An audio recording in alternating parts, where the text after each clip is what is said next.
Good morning, everyone. My name is Mohammad Saiful Islam, and I am currently serving as a PhD scholar and lecturer at FAST National University of Computer and Emerging Sciences, Lahore campus. I am honored to present my research today at Second International Conference on Emerging Technologies in Electronics, Computing, and Communication. It's my pleasure to share my work with such a distinguished audience. The title of our research is Comparative Analysis of Data Augmentation Techniques for Enhancing Generalizability in Brain Tumor Classification with Limited Dataset. The paper ID is 021. Here is the outline of our presentation. We will start with the problem statement followed by our main objectives. Next, we will review related work and move on to the methodology used. Then we'll walk through the implementation details. After that, we will discuss the results and key findings. Finally, we will wrap up with this conclusion and potential direction for future work. Problem statement. Deep learning models for brain tumor classification struggle with generalizability due to the limited availability of labeled medical image dataset. Although data augmentation techniques have widely used to overcome data scarcity, there is a lack of comprehensive evaluation of their effectiveness in improving model performance across unseen datasets. Further, existing research does not adequately explore how different augmentation methods impact the generalization capacity of models trained on small datasets.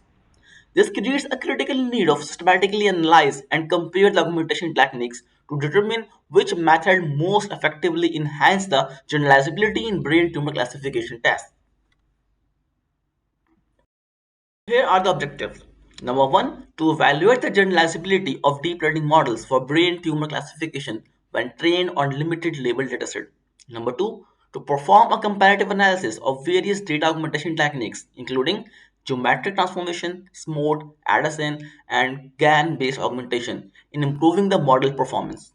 Number three, to assess the model performance on unseen external dataset using the matrices such as accuracy, precision, recall, and F1 score. Number four, to identify the most effective augmentation technique for enhancing the robustness and generalization capacity of models in low data scenarios. This is our base paper, Brain GAN, Brain MRI Image Generation and Classification. It was published in 2022. This paper proposes a framework for generating and classifying brain MRI images using GANs and CNN. It utilizes vanilla GAN and DC GAN for image augmentation and employs CNN, MobileNet, and ResNet for classification. Evaluation metrics included accuracy, precision, recall, and AUC. Results showed that DC GAN generated images led to better performance than vanilla GAN, with the ResNet 152 achieving the best result among all architectures. However, the study did not evaluate its approach on unseen data to access the generalizability. Additionally, it did not compare GAN-based augmentation with other augmentation techniques, limiting the scope of performance benchmarking. Here are some other additional research papers in the literature that employ augmentation techniques for brain tumor classification. However, most of these studies are limited to using one or two augmentation methods. Moreover, they often lack evaluation on unseen datasets, raising concerns about the generalizability of their models.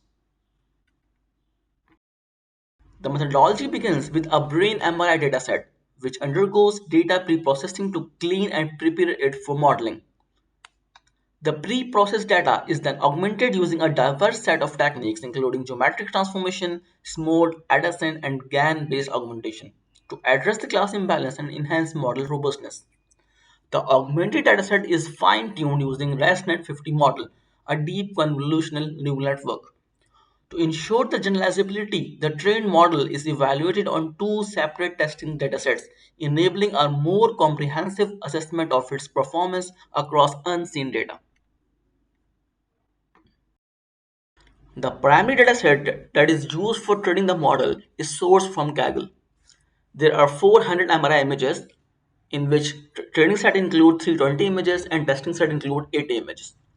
In the training set, out of 320, 184 are tumor images and 136 are non-tumor images. Now comes the experimental setup. So we utilize transfer learning with pre-trained Desnet 50 and then we fine-tune it for our binary classification task. The input format of images was it was resized to 256 by 256 by 3 to match the Desnet 50's input requirement. We added custom layers at the top of the Desnet 50 for specific classification tasks. The loss function that was used in this task was categorical cross entropy because we have one hot encoded labels. The optimizer used was Adam with a very small learning rate of 0.0001. Matrices used for evaluation the model's performance includes accuracy, precision, recall, and F1 score. To prevent the overfitting, we implemented early stopping based on the validation loss. We trained the model on a dataset 1 with a batch size of 16 for a maximum of 100 epochs. Initially, we trained on dataset 1 without documentation and tested on dataset 2 and 3. Then we trained using geometry augmentation and then with smooth augmentation and then with Edison and finally with DCGAN. Each time evaluated on the other dataset to analyze the generalizability. Now we are coming to the augmentation techniques, starting with the GANs. Generative adversary networks consist of two neural networks, a generator and a discriminator, that compete in a game-like setup. The generator learns to create synthetic images from random noise, while the discriminator tries to distinguish between real and fake images. Over time, the generator improves its ability to produce highly realistic images that can fool the discriminator. In this work, we adopted DCGAN, a popular variant of GAN, to generate the synthetic brain MRI images for data augmentation process. In the DCGAN architecture, a noise vector is fed into the generator with the output which outputs images of size 256 by 256. The discriminator acting as a binary classifier evaluates these images and classifies them as real or fake. This adversarial training allows the generator to learn and produce high quality realistic images. GAN training is very complex and time consuming. The model was trained for 10,000 epochs on Kaggle T4 GPU.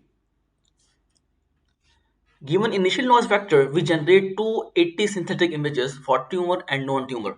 You can see the difference of the images and their quality.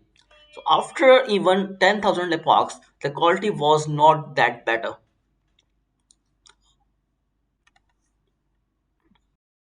Here's the evolutionary process of GAN training.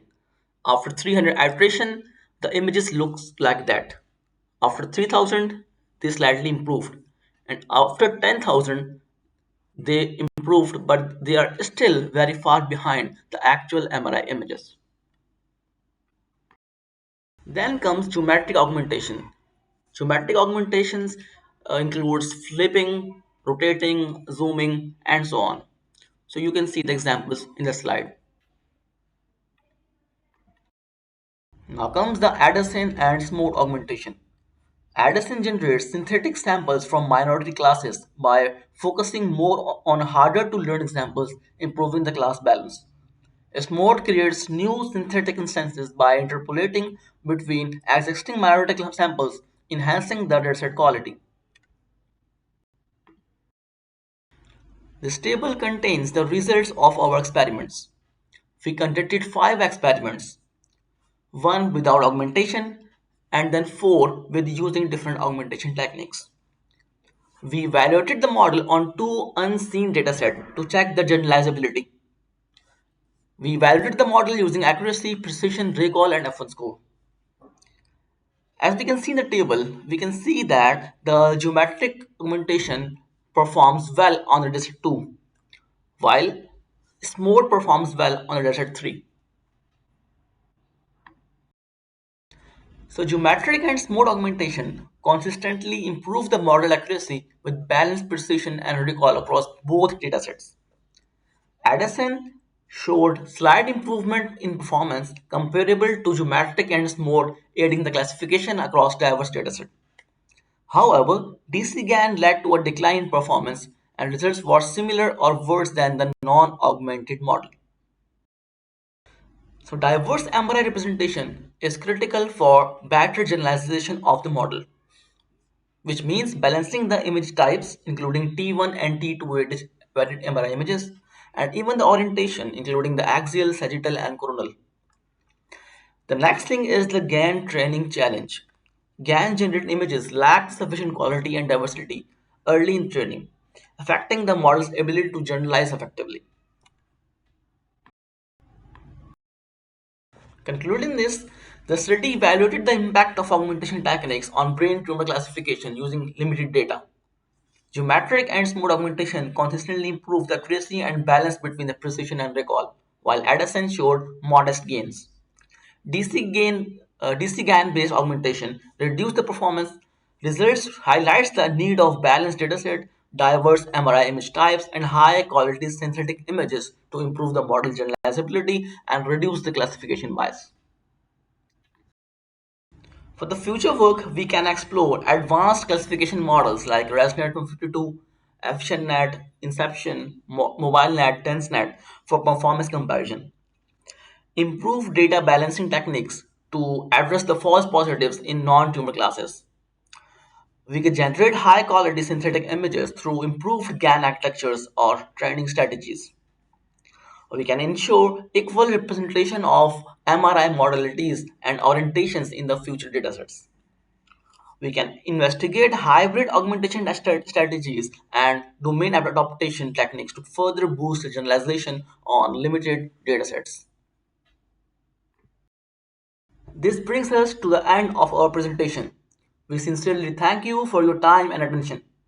It's been a pleasure presenting our work at the International Conference on Emerging Technologies in Electronics, Computing and Communication. We look forward for your questions and a fruitful discussion ahead. Thank you very much.